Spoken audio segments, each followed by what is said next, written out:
Hi friends, అందరికీ నమస్కారం. Welcome back to బాగోటీస్ కిచెన్. ఈరోజు మనం నేర్చుకోబోయే రెసిపీ జీడిపప్పు ఉప్మా అండి. ఈ జీడిపప్పు ఉప్మాని ఎంతో టేస్టీగా సింపుల్గా ఎలా చేసుకోవాలో చూపిస్తానండి. ముందుగా స్టవ్ పై ప్యాన్ పెట్టుకొని ప్యాన్లో 1 టీ స్పూన్ వరకు ఆయిల్ వేసుకోండి. ఆయిల్ బాగా వేడయ్యాక 1/2 కప్పు రవ్వని వేసుకోండి. ఈ రవ్వని 4 నిమిషాల పాటు ఫ్లేమ్ని లోలో ఉంచుకొని బాగా ఫ్రై చేసుకోండి. 4 నిమిషాల పాటు దీన్ని బాగా ఫ్రై చేసుకున్న తర్వాత వేరొక ప్లేట్లో తీసి పక్కన ఉంచుకోండి. ఈ 4 నిమిషాలు కూడా ఫ్లేమ్ని లోలో పెట్టుకునే ఫ్రై చేసుకోండి. ఇప్పుడు అదే ప్యాన్లో మరొక టీ స్పూన్ వరకు ఆయిల్ వేసి 4 టేబుల్ స్పూన్ల సేమియాని వేసి దీన్ని కూడా లో ఫ్లేమ్లో 3 నిమిషాల పాటు బాగా ఫ్రై చేసుకోండి. 3 నిమిషాలు బాగా ఫ్రై చేసుకున్న తర్వాత దీన్ని కూడా తీసి వేరో ప్లేట్లో వేసుకోండి. ఇప్పుడు అదే ప్యాన్లో 2 టేబుల్ స్పూన్స్ ఆయిల్ వేసి 1 టీ స్పూన్ ఆవాలు, 1 టీ స్పూన్ జీలకర్రని వేసుకోండి.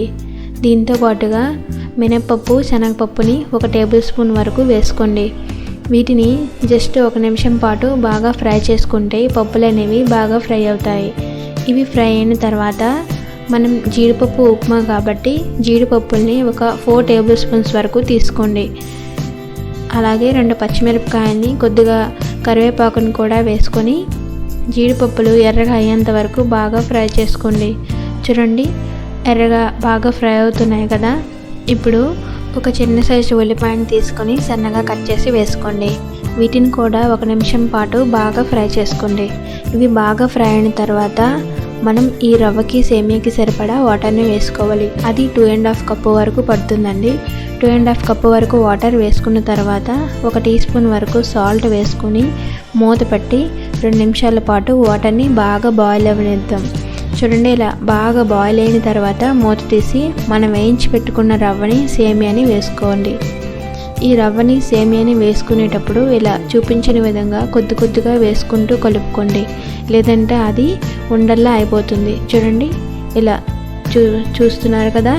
ఇలా కొద్దిగా వేసుకుంటూ కలుపుకున్న తర్వాత 2 నిమిషాల పాటు ఫ్లేమ్ని మీడియంలో ఉంచుకొని ఇలా కలుపుకుంటానే కుక్ చేసుకోవాలి. 2 నిమిషాల తర్వాత మూత పెట్టుకొని 1 నిమిషం పాటు ఫ్లేమ్ని లోలో పెట్టుకొని కుక్ చేసుకుంటే ఉప్మా అనేది రెడీ అయిపోతుంది. చూడండి ఎంత బాగా వచ్చింది. అంతేనండి, దీన్ని ఒకసారి ఇలా కలుపుకొని సర్వ్ చేసుకుంటే ఎంతో టేస్టీ అయిన జీడిపప్పు ఉప్మా రెడీ అయిపోయింది. ఇది చల్లారినా కూడా గట్టిగా అయిపోకుండా ఇంతే స్మూత్గా ఉంటుంది. మీరు కూడా తప్పకుండా ట్రై చేయండి. మరి ఈ వీడియో మీకు నచ్చితే లైక్ చేయండి, షేర్ చేయండి. మా ఛానల్ని తప్పకుండా సబ్స్క్రైబ్ చేసుకోండి.